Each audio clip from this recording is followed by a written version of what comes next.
Welcome to the Burnout Recovery Podcast, a guiding resource dedicated to healthcare professionals on their journey to overcoming burnout. Spearheaded by Dr. Joe Braid, a certified professional coach and rehabilitation physician.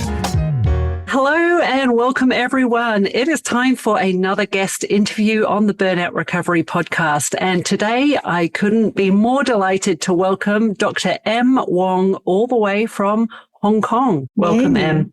Thank you. Thank you. So Em is somebody that I know from a little while back, and I'll get to that story in a minute. I'll just highlight some of the amazing skill sets Em has. She is an internal medicine and women's health specialist with expertise in integrative health. She's also an author and an educator on brain health and dementia prevention. And get this, Em is a multimedia artist and a cross-cultural creative. Wow. Em, so good to have you here. Thank you so much. It's such a pleasure to be here, Joe.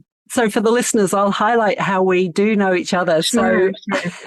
It was about September 2020 that I joined Dr. Katrina Ubell's Weight Loss for Doctors Only program. And as a client in that group coaching program, you got 15 minutes of one-on-one coaching per week. And boy, did I cherish that time with any one of the amazing coaches that Katrina had on her crew.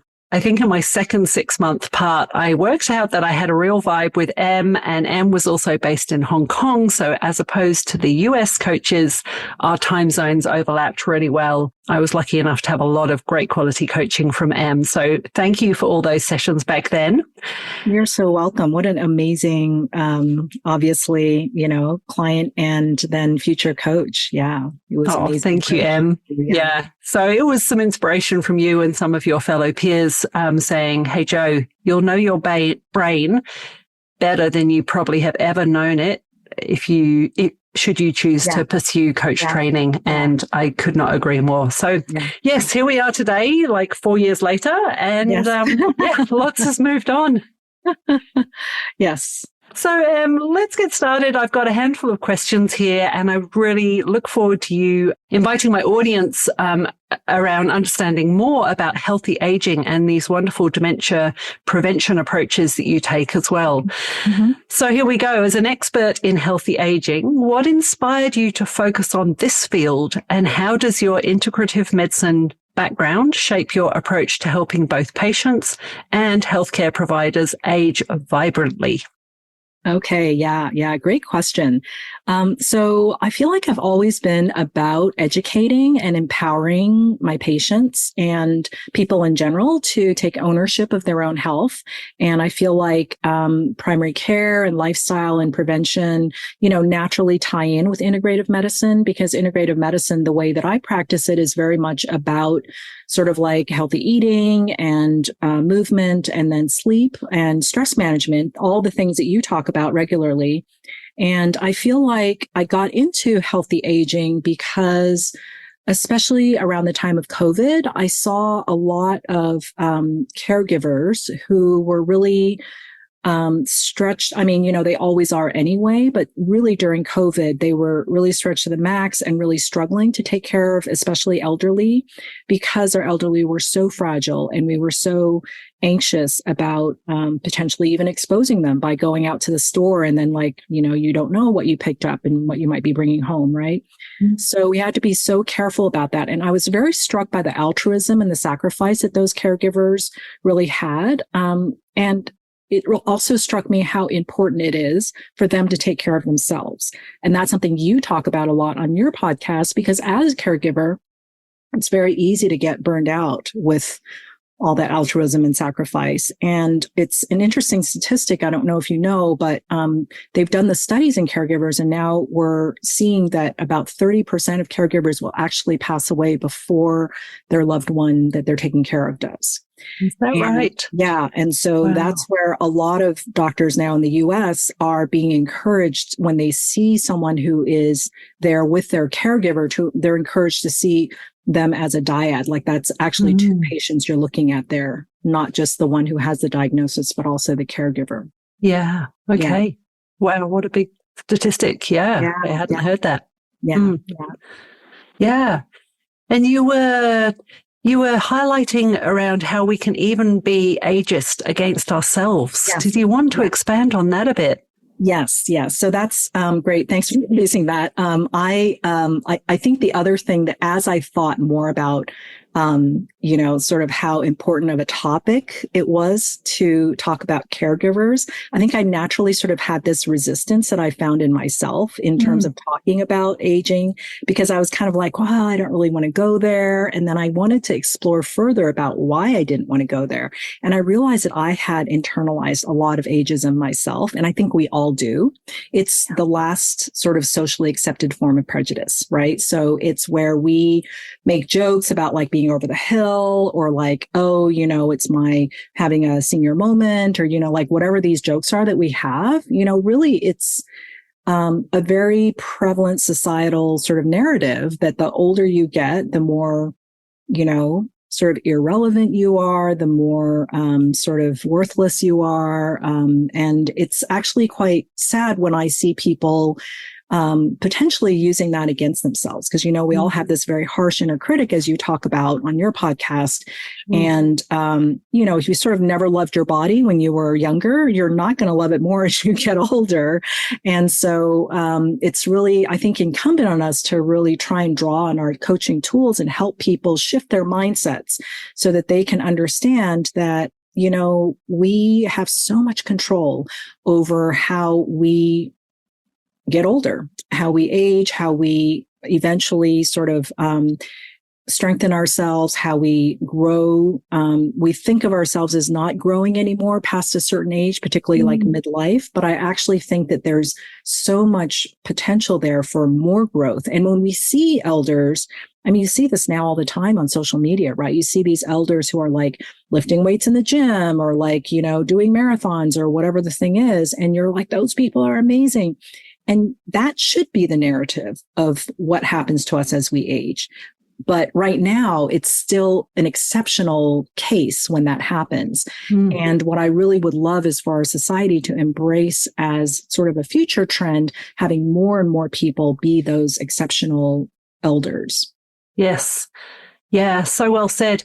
I love when you highlight those videos on social media.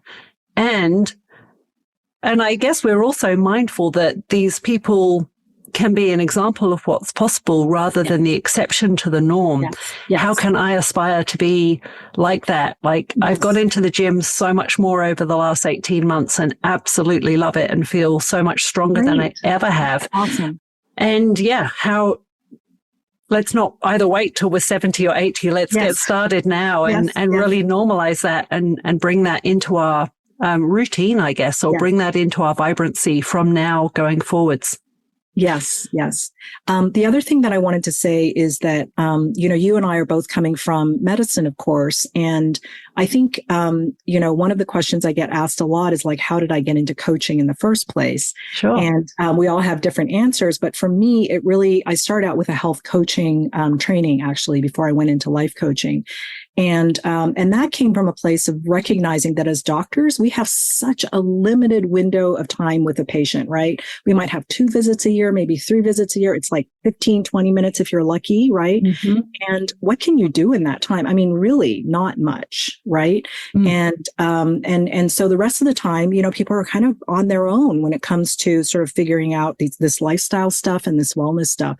And it really, I think when I started doing coaching, it helped me see how really, if we can just provide a little bit of support for people in terms of figuring out like how to even approach problems, how to learn to trust themselves, how to understand that there's actually a lot of wisdom in their own bodies. And if they are willing to sort of like create that safe space for themselves to kind of listen to their body's signals, they're much better off in terms of trying to sort out like just all this barrage of information that we're always getting about like how to take care of ourselves. And another statistic I want to share with you is that 40% of dementia cases can actually be prevented through lifestyle alone.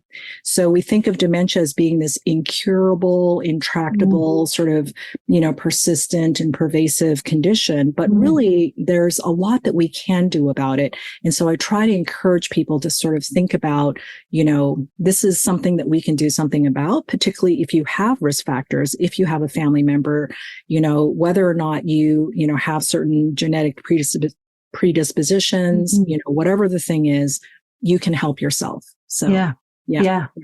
Great. Love that empowering approach. And I actually also had trained as a health coach as well, previously to being a life coach. And I did think that sometimes the mindset parts that I learned as a life coach were a great addition to the health coach approach, because like you say, it's not how many grams of this or how many macros of that. It's that inner voice and that inner trust and inner safety that we can invite our clients to consider, which can be with them like all the time, not just at the dinner table, for example. Yes. Great. Okay. So you've written a book recently about brain healthy habits and cognitive wellness, and I understand you've got loads of content also on your blog, also with artwork on there. So please go check that out. I haven't written the book yet. I'm writing the book. I'm in the process of writing the book, so I haven't published it yet. Yeah. Okay. Stay tuned for that. Yeah. Could you share some key insights about protecting our brain health as we age, particularly for healthcare professionals who may be experiencing burnout? Sure. So my key pillars when it comes to brain health and dementia prevention are going to be your eat, sleep, move, right? And then your stress management. So really those are the key 4 pillars. And I love how succinctly you have this really practical messaging around sort of how to handle some of your stress. And when I think about stress and burnout, I'm completely aligned with you on helping people to kind of develop that awareness around coping strategies.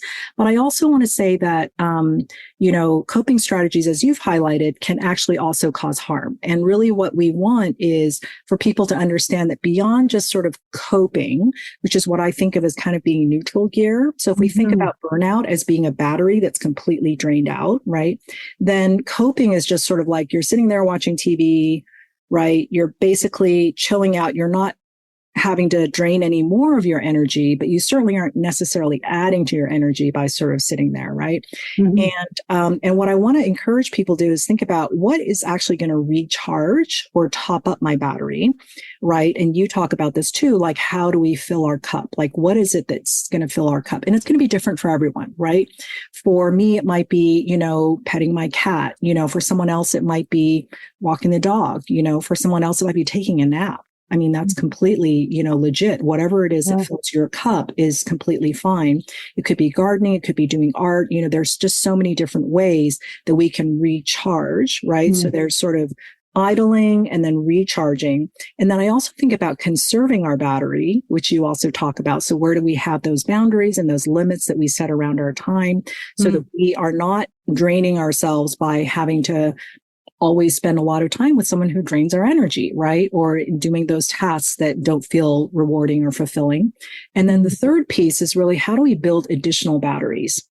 Right. Okay. And this is a concept that I love because as coaches, I think we inherently understand that when we're working on our personal growth, right, we're bringing more meaning to our lives with intention, and we're actually building more capacity to understand how to manage stress. So the more that we manage our minds, right, the more that we can get our mindset and our emotional sort of resilience on track, right, with our thoughts, with our feelings, we can actually build more stress resilience because then we're more able to handle troublesome relationships, financial issues, weight management, whatever the thing is, right? That core set of skills that we develop in managing our minds and our mindset actually can serve us in so many different arenas of our lives. And that's what I mean by building more battery capacity. Yeah. Oh, God, I love that idea, Em. Like you've got a battery pack. It's not just the one. Yes, exactly. Yeah. Oh, that's such a great idea and really relatable to mindset work and the universality of how it can apply to not just the workplace or not just the caring role that you might be referencing earlier. Right. Oh, gosh. Yeah. Okay. Here's to more batteries. Yeah. Yeah. That's great. Okay, so let's talk now more around perimenopause and aging. Mm-hmm. And how do you help women distinguish between normal age-related changes and symptoms that might signal burnout or need medical attention? Okay. So I'm going to take those two separately because Sure. I think that menopause is sort of its own conversation, and then we can talk a little bit about aging, right? Yep. So the first thing I want to say about menopause is that, so I've been in women's health for 30 years, and obviously women have been having menopause for a lot longer than that. and somehow it's sort of like in the last, I don't know, maybe 5 years, it's sort of like really come up in the media as sort of like this crisis situation. Like there is just a lot out there right now, and it's very fear driven. And I just feel like that's such a shame because menopause is a natural part of our life cycle as women, right? Mm-hmm. And when people talk about menopause as being like, oh my God, like this is terrible thing is going to happen to you. And what are you going to do about it? Right. I just equate it to like, if you can imagine going up to a 12-year-old girl and saying, you know what? You're about to hit puberty. You're going to get your period. Your life is going to be completely different. It's going to be awful. You're going to have mood swings. You're going to have skin changes. You know, all these terrible things are going to happen. Why would you do that? How does that serve us, right? Yeah. I mean, that change is coming to that girl. You know, those changes are coming to us, whether we like it or not. You can choose to have the mindset that, oh my God, it's going to be the worst possible thing that's happening to you. Or you can think about it like, this is a normal part of my biology. This is part of every woman's biology. Half of the population in the world is doing this at any given time. Does it have to be a crisis? No. Was it a crisis in a prior generation? No. Why is it at a crisis right now? Well, it's a crisis because people are trying to get you excited about something or other, whether it's their services, whether it's their products, whatever it is, right? Just recognize that this pendulum has swung back and forth about 3 or 4 times in the 30 years that I've been doing women's health. And each time it's because a new study came out or a new product is available or whatever the thing is. But just recognize it, you know, in probably another 5 years, I'm going to be like menopause, whatever. Right. Yeah. So it's really a lot of hype right now, I guess is what I want to say. And the reality is that the other thing that I try and share with women is if you've ever had a child, right? You've ever had a baby before, you know what menopause is like because right after you have that baby, of course, you're usually breastfeeding. And when you're breastfeeding, you don't have any periods. And during that time, you are in a kind of menopause. Yeah. Right? Yeah. You're in a kind of menopause. And how was that for you? It was awful. I had a newborn. I had to be feeding that newborn all the time. Okay. No newborn this time. Sorry. But plus you're not waking up all night with that newborn. Right. And so this is just your body needs to do right now because this is how women's bodies are. Yeah. You have, right. So I try and give people those perspectives of other stages in our women's lifespan, you know, going through puberty, you know, after having a baby, like, you know, that big crash in hormones, like, yeah, it's happened to you before. You know, you can handle this. You handled that before and you're going to be all good. Okay. Yes. So that's the menopause conversation. Great. And I just want to give people that perspective because I think it is separate from sort of healthy aging and the symptoms around healthy aging. So the thing I want to say about sort of like what's normal healthy aging is, how are we defining normal? Okay. Yeah. So I don't know if you've seen, Martha Beck has this new book called Beyond Anxiety. Really awesome. Would highly recommend. Okay. So she talks about like, what is normal? Because our modern society is kind of like normal is, you know, you live in a box, right? You live in a house, right? It's a box. It's a series of it's a series of boxes, like all the rooms in your house are boxes, right? And then you know, get in a car, you get another box. It's either a train or a car or a bus or whatever. And then you go to work and you go and sit in another box, which is your office. And your office has a computer, right? And you go and sit and you stare at a screen all day. Or if you're working from home, you're staring at a screen all day. For a lot of us, that is not how our bodies evolved.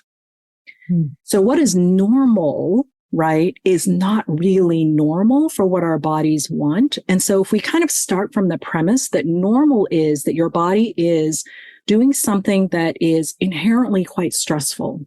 That being sedentary all the time, believe it or not, is actually inherently quite stressful for your body, right? And being in a chronic state chronic state of stress or low level anxiety, which is kind of what stress is, right? That is also not normal for our bodies, right? So if we start with those two premises, then you're actually talking about probably a slightly elevated level of cortisol and other stress hormones in your body. You're just marinating in those hormones all the time. And you're not getting rid of that energy because you're sitting around being sedentary instead of, right, being active and walking or, farming or hunting or whatever else we were supposed to be doing, right? And so right from the get-go, our bodies are actually undergoing quite a lot of sort of slightly higher blood pressure from those stress hormones, slightly higher sugar levels, right? We probably have, just a lot of what's called allostatic load. So that's where we're actually stressing all of our organs by marinating in these stress hormones all the time, right? And so that leads over time, over like 10 or 20 years or whatever, we're actually leading to some biological frailty. Right. So our bodies become weaker and weaker over time, whether it's our immune systems, our cardiovascular systems, our livers, kidneys, whatever you name it. Right. And then our brains. Yes, absolutely. Our brains. Right. And so I think that we need to understand that normal aging, right, comes with a certain package of sort of not so normal things that can happen to your body. And it really depends on where your body's individual vulnerabilities are. So the answer to your question, which is like, how do healthcare professionals know when too much, they have too much stress going on, right? Because how do we know when our bodies are decompensating? Well, the answer is, because something happens. Like you get a diagnosis or something is just not going away, right? Some pain you have is not going away or some lump is not going away or whatever it is. And you sort of don't want to get to that point. You want to catch it before it gets to that point. Sure. Right? So how do we catch it before it gets to that point? Well, I have two different answers to that. I mean, I come from a background in Chinese medicine. And so I actually quite love the Chinese medicine review of systems, which is just basically, how's your energy level? How's your sleep? Right? How's your digestive system, right? Do you have heartburn? Do you have, indigestion, constipation? Like what is going on with your digestive system? How is that gut, that second brain? Right. And then, I think I mentioned sleep, how are your menstrual cycles? How's your urination? Is anywhere hurting? Do you have anywhere in your body that's hurting? Is there a chronic area that's just, uncomfortable, right? Do you have chronic discomfort anywhere? So that's just sort of like basically how's your body working? Right. And then sort of from the sort of Western medicine viewpoint, or the biomedical viewpoint, it's kind of like, okay, so when's the last time you had a checkup? Have you, most healthcare workers, as and I know, probably are not getting yearly checkups or, sort of taking care of themselves in that way so that we can get some early warning if things start to sort of, go sideways. And so I would say those would be my best recommendations. Yeah. How to identify if something might be going on. Yeah, great. But just sort of keep in mind that something probably is going on. It's just a matter of getting in tune with your body's internal signals, which I think we, kind of lose touch with over time because we kind of, it's like, oh, I don't need to go to the bathroom now. I got a patient to take care of. Yes, yes, exactly. Our self-awareness gets dampened down by the rush or the expectations or the hidden curriculum, whatever you want to call it, the style of practice that we are conditioned to doing. And so inviting the listeners to sort of go, is something whispering? Is something speaking a bit louder to you before it starts shouting? What can you pick up as different in yourself? Right. Right. Absolutely. Yeah. And very much backing it up with have your own healthcare practitioner who you go and see on a regular basis, however often that might be. Absolutely. Absolutely. Yeah. Yeah, great. Thanks, Em. Yeah, some real wisdom around the perimenopausal years and the menopausal years there. That was so helpful. Yeah, okay, great. So let's change gears a bit now. Through your writing and your clinical work, you often emphasize the importance of connection and self-compassion. Could you share a specific case where this approach transformed both a patient's aging journey and your own understanding of healthy aging? Sure. Yeah, I'd love to. So I'm thinking of a patient that I've been following really for a number of years, and she unfortunately lost her partner. And so she was, going through a normal grieving process and started to feel like her memory was not as good.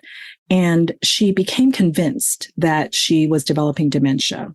And she became quite panicked about it and wasn't able to sleep and sort of, got very, very anxious and kind of was beside herself, I want to say.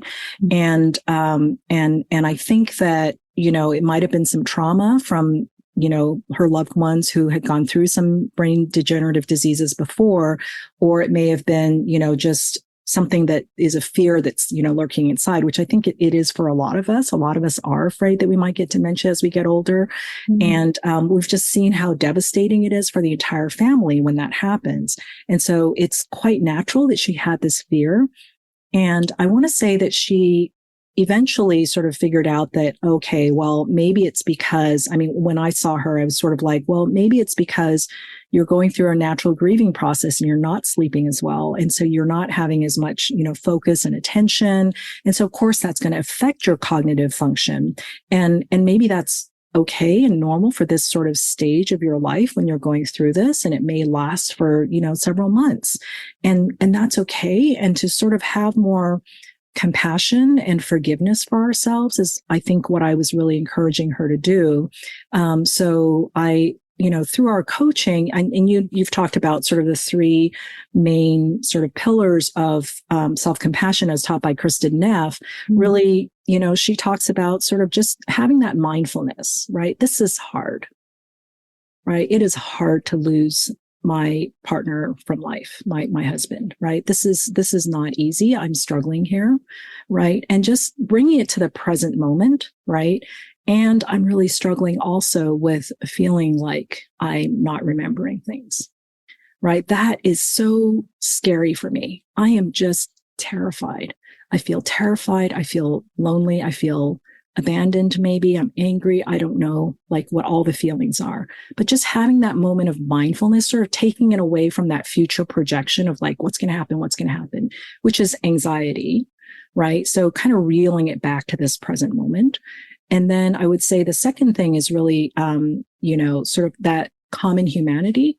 So other people have experienced loss before, have lost their partners or their loved ones. And other people are scared by getting dementia. That's normal. Right? I'm human and I experience those things like other humans do. Right? And then that third piece is really, how do we show ourselves kindness? And I think this is the hardest thing for us, I think, as healthcare professionals, ironically, right? Because we all have that capacity. We all offer it to our patients, but we don't often offer it to ourselves. And I always think of that self-kindness as being just an acceptance. It's really, I think of it as a humility. And that really helps me because if I think about it, the reason that I don't want to really be kind to myself is because I really feel like it's a weakness of some kind, right? And I'm being weak when I, don't sort of like, if I'm not tough and I can't just sort of like tough it out. And I want to say that sort of the mindset work that I've done around this has really been to switch it up by saying, well, actually, it takes more strength, more courage, and more humility to say, I am human. I'm human. I'm experiencing this. I'm struggling. I need help. And I accept that and I forgive myself. I forgive myself for being human. I forgive myself for not being able to do it all on my own. And when I can make that switch over into that more humble stance, then I feel like I've let go of that sort of need to sort of be strong, be tough, be independent, be arrogant, right? I'm letting go of that arrogance in favor of a humility. And to me, that feels like a good trade-off. It's hard. It's actually harder, right? So it's not easier. It's actually tougher. It's actually tougher to have to like face up to that humility with courage. So beautifully said. Yeah. Such a great storytelling weave through the self-compassion and the parts of that. And yeah, that landed so well. And the strength that it takes to bring that kindness towards ourselves which we externally have given for decades. It's such a common feature. Wow. Yeah, that was great. Yeah, thank you. And how can I inquire? How did your patient go after the process of grief that she was going through? Did you continue to see her? Is it okay to inquire around that, or your client if she was a coaching client? Sure. I mean, it's still going on, right? So the grieving process is right. It can be months, it can be years. And I think the good news is that, she little by little built more and more confidence around herself. And, I think the real blessing here is that, she's a very physically active person. And so, when she can get into her physical activities, which include dance, which is a very complex, she's quite an elderly person, but, incredibly, gifted and, to remember all of those steps and the complexity and the coordination and the balance, that's all just like really awesome for her brain. Right. And so I'm encouraging her to sort of see how every time that she sort of feels like, I'm feeling anxious. I'm not feeling well. I feel like, that fear is coming back, that fear about having dementia, like, going and doing something physical has really helped her sort of, overcome. And I think it's the myokines, her muscles releasing some of those, like they call them hope molecules, right? And so I think all of that is very, it's confidence building, and it sort of helps her to reinforce that she is on the right track. Right. She also plays ping pong. She plays the drums. I mean, this is a pretty awesome lady. Right. Yes. And, so I think it's, it's one step at a time, but each thing builds on itself. And the more times that you experience that, the more you can eventually find balance. The inner critic is not going away. It's never going away. but we can eventually find balance with it because we can prove to ourselves, right, that we can have this self-compassion for ourselves. And that is what motivates us to take that next step to, do the thing again. Yes. Yeah. Fantastic. Oh, so good. So let's look ahead now. Thank you, Em, at the future of healthy aging and longevity medicine. You have got a tagline around doing something exciting at your 100th birthday. You might let us know what that is. Yeah. Yes. What are the emerging trends or research that excite you the most, and how can healthcare professionals better protect their own well-being while helping others age well? So I think that this is one of those things where there's just so much going on right now that it feels like it's very easy to be dazzled by the sort of next shiny thing, right? So you've seen these articles out there about healthy sort of aging products, right? So help you sleep better, help you whatever, eat better, move better, all the things are all very expensive, right? And you're kind of like, what is the deal with that? Do I have to have a lot of money in order to age in a healthy way? And the answer is no. I mean, there was actually just a New York Times article about this about last week. And it was talking about, here's 5 things you can do for free. Right. And so it's, like when it comes to nutrition, it's basically going to be just, eating healthy and whole foods. Right. So, how to avoid the, processed and, sweet foods. Right. Sure. And then, it's the sleep, it's the exercise. And what I want to say is that technology is helpful and it is exciting, but that's not where my focus is. My focus is going to be on, my neighbor next door. Right. I want to be able to help that midlife lady who is probably taking care of her father or mother, aging parent, or maybe a partner. And that person doesn't have doesn't have money, doesn't have the resources to invest in a lot of fancy tech, right? And so my money is actually on the research that's now looking at how we can impact biomarkers through mindset. So when we can teach people empowering and, sort of mindset belief, sort of paradigms, we can actually help them shift their biomarkers in the direction away from inflammation, away from stress hormones, right? And that's Right. really, I think, where the money is where we can sort of start building in what's the opposite cycle. So this is what Martha Beck calls, kind of the creativity cycle, right? So in her work, she's looking at how there's this anxiety spiral that our inner critic loves, right? Kind of just drives you more and more anxious about a certain thing, right? And the more that you believe that there's a problem, the more that problem seems really, like right here. And it doesn't actually help to worry about it, even though your mind wants to just sort of ruminate on it.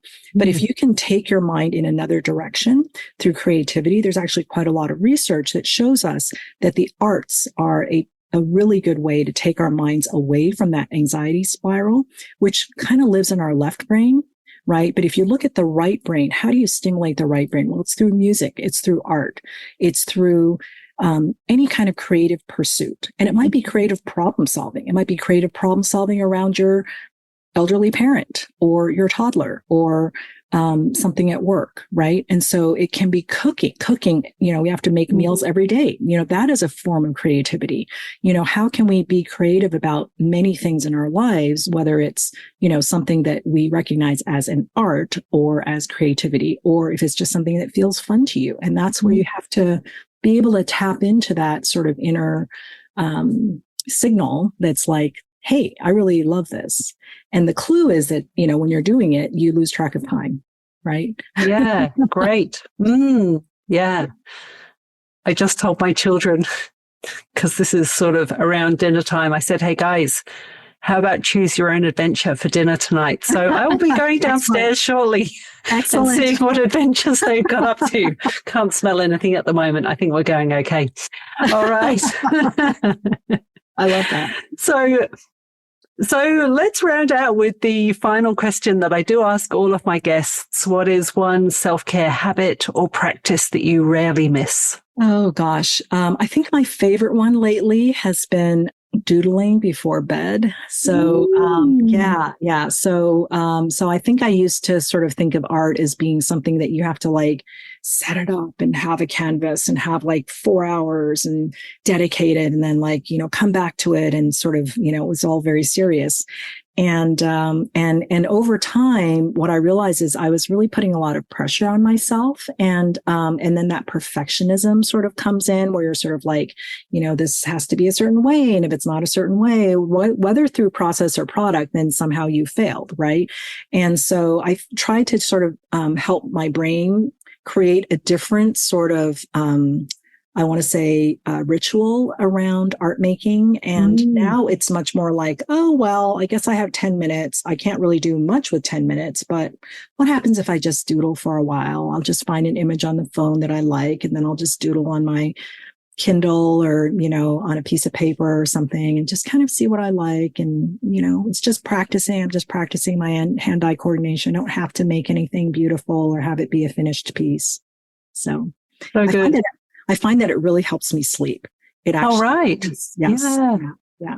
Great. Yeah. Well, there you go. That is a first on the podcast for the guests that I've interviewed so far. And I did wonder, Em, if you'd bring creativity in as your self-care habit on the daily. So great to hear. Yeah. Yes. So we'll add all of this into the show notes, but I really thank you for your time today on the podcast. Please guide my listeners as to where they can connect with you online. Okay. Yeah. I'll just take a moment to talk briefly about the book that I'm working on. Emma Corona, who was one of the other coaches that you met in Katrina's program. Yes. And I'm lucky enough to be working with Emma to actually write this book called Vibrant to 100. So it's extend your brain span and shape how you age. So we are working on it. We have been working on it, and hopefully it'll come out, sometime in the next year.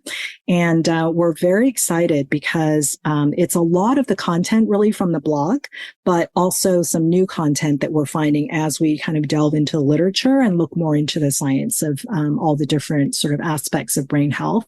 And so I'm very excited about that. And so the blog is actually called integrityhealing.info. So INTEGRITY healing.info. So you can find me on Instagram. You can find me on Facebook, LinkedIn. And my LinkedIn handle is Dr. M. Wong. So, I'd love to see it there. Thank you, Em. Yep, I'll be sure to link all of those in the show notes. And please let me know when your book is out, or even up for proof or whatever. Would love to know. Would love to be one of the first to read it. It will be so exciting to read that. It's been absolutely great having you on the podcast today. And thank you so much again for your time. Thank you. I look forward to connecting with you again before too long. Thanks, Em. Thank you. Thanks for listening to this episode. Schedule a 60-minute power hour with me and leave with relief, decisions made, and clear next steps. Or send me an email for a speaking inquiry. All information is available at drjobraid.com with links in the show notes.